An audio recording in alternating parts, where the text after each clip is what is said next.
Kia ora. A few months ago I took a look at a few of the Angry Birds LEGO sets, which is a thing that I think is severely underrated because of the property that the sets were based on. Today I'm covering one of the better sets from that wave. This is the King Pig's Castle, which released in 2016 for I think 90 USD or 170 NZD, and today it's actually still currently valued at that exact same price point, both used and in brand new condition. So I bought the set sealed a couple of years ago now for just under that price, and I've recently had a real itch for some LEGO castles, so I decided to finally build this one. The set overview on this one is the Piggy's castle from the end of the movie, which is built to also resemble the style of the games, and one of the only sets that really tries to translate that type of a design. If we remove our figures and our extras from the front here, we can take a look at some of the details of the build. Now, accuracy wise, it's an interesting translation, I'll give them that, but it's not quite as one-to-one as you might expect. The castle in the movie is actually surrounded by a pretty large village, which I suppose you could actually replicate with that carnival themed base set that they also released in this wave. The castle itself seems to be represented as a large tower at the back there, a stable front wall, and two turrets that reach upwards and connect onto that main tower. We do actually have all of those elements featured here in the set, but the two side towers, they don't connect onto that main tower, and it's a lot more condensed. It's also a pretty deceptive build here too, because the back tower does not attach onto the set at all, and there's very little here for an interior decorative space.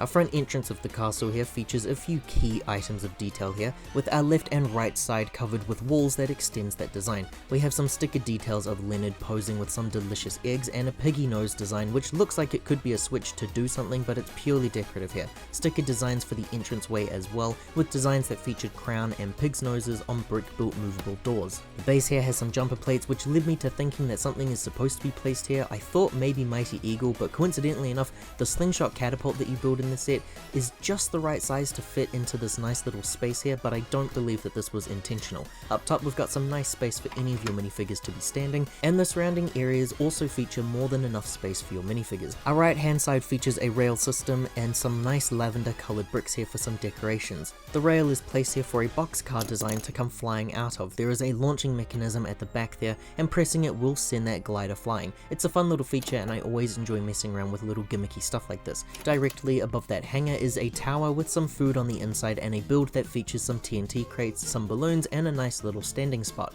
Our TNT crates are printed parts, which felt very reminiscent to me of the Minecraft line, but these are just some standard bricks here at the back. Up top, we have our Yavin watchtower with a sign postage of a rocket, and the idea here is that you can fling an Angry Bird into this area, and the tower should spin around, which will cause a piggy who is standing there to fall down. It's a little tricky to get the piggy to actually fall off. I can't imagine how this would go if you were actually trying to use the catapult properly and use the Angry Bird. The other side of the castle here features some more interactive elements. We have a boulder, which is just simply here sitting on a pedestal. This is placed here as another target for you to try and knock over. There's nothing inside this boulder here. Above that is another piggy standing tower, which can be knocked over actually by pressing on the side here. It seems like this would probably be the most responsive feature if you decide to use the catapult and rid the Angry Bird, and this is one of the only features in the sets that feels reminiscent from the games too, and for that I really love it. I love when they can take gameplay mechanics and turn those into a LEGO feature. I do wish the Angry Birds line was a little bit more akin to how Minecraft structured their sets actually. It would have been really great to have seen some modular-esque builds here that would allow the birds to destroy the piggy environments.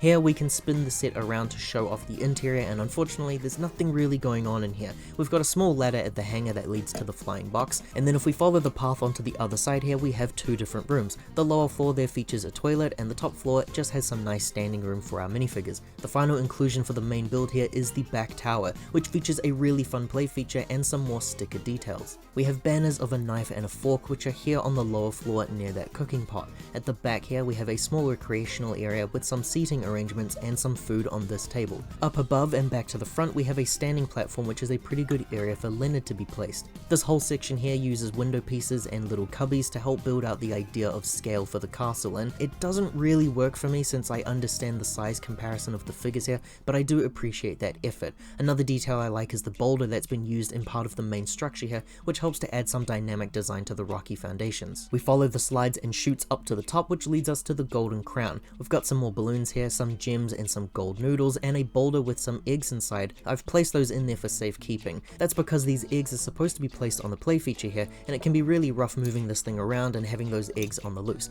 One by one, each egg is set into this little section here, and ideally what LEGO wants you to do is to bring your catapult, launch red at the tower, and knock over that crown, which will then release the eggs and shoot them down the slides here. That does mean that those eggs are going to start to slide down into the boiling pot. This has been really fun to set up and watch each time. Sometimes the eggs do manage to escape, which I guess is actually a good thing, and sometimes they will all manage to make it through the basketball hoop and down into that pot. It's really fun to play around with, and I always love features like this in sets. That's the entire build here covered. It's now time to take a look at the extras and the minifigures. This is the catapult build, which is built to resemble the slingshot from the games and from the movie. It functions like a catapult though. I like the use of the red bands here for wire, but because these are plastic, there's no tension here. It's a very simple gimmick, you just flick and fire that bird. It works, and there were a few different Angry Bird sets that included some form of a launcher, so it does keep to theme. Then here we have this little TNT cart. I still struggle to see what makes this a TNT cart specifically and not just like a box. We have some wings on the side here and some paddles, a red turret piece, but there's no additional play features here. There is space on the inside here for our piggy figures so that we do have a pilot.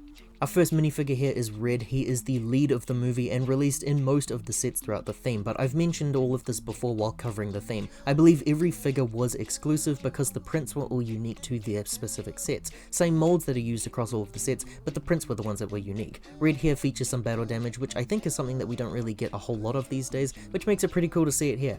All of the Angry Birds figures are single pieces with hands and feet that can interact with Lego elements. I like this Red figure a lot for those special details, but it's hard to get excited about the most common figure. This is the King Pig, who also happens to be Leonard in the movie, which I guess means I tell a lie. Leonard was actually included in a different set, but without the king garbs and the crown piece. The pigs are really interesting to me. They're similar to the birds in using full pieces, but these guys actually use traditional Lego minifigure arms and hands in their molds. The best feature about Leonard here is that fabric piece, because I have wanted Lego to do trench coat designs for years now, and I really think it should be something that Lego should be looking into producing themselves for the future releases. This specific cloth piece is a bit too big for a standard minifigure though, but it's really great to see an official product use a type of element like this. Our other pigs are very similar, just featuring different prints, so I probably won't spend too much time covering these guys. This is our chef pig, who was the one demonstrating most of the play features that we looked at here. His printing features some facial hair and an apron, which also continues on the back as well, which is really cool to see. For added measure, we have a chef's hat that was also included on a fez piece so that the piggy can actually wear it.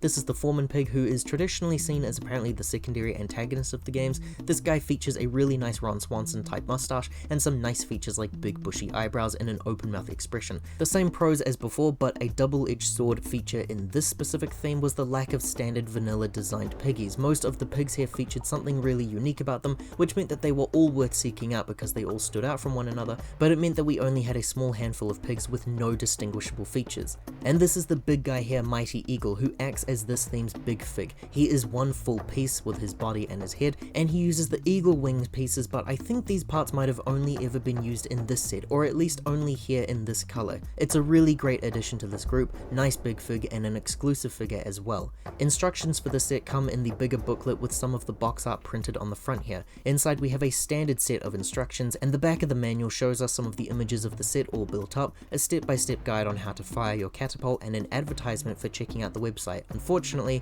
we don't have any images of any of the other Angry Birds sets released in the wave, the inventory list here, and the winning minifig at the back as well. I've always really liked the Angry Birds Lego sets as a nice little showcase of what happens when Lego tries to do something a little bit weird and different. I really love animated based themes like the Trolls and the Minions and the Toy Story line, so naturally I was always going to be all over this. Part of me wishes they went more with the direction of the games than the movie. Like I mentioned, a modular design of piggy based environments would have been really cool to see. This is being licensed after the movie of course, so there's not much you could do there, but I can visualize in my head what a modular-esque castle that could be destroyed and rebuilt would look like. Using some of the modern Minecraft or Mario build techniques, we could have had something that was rather special. As it is, I like it, but I can see why people were turned away from this theme. If you enjoyed this look at an Angry Birds Lego set, liking this video and subscribing to the channel does help to support us in making more videos like this one. Ka kite anō.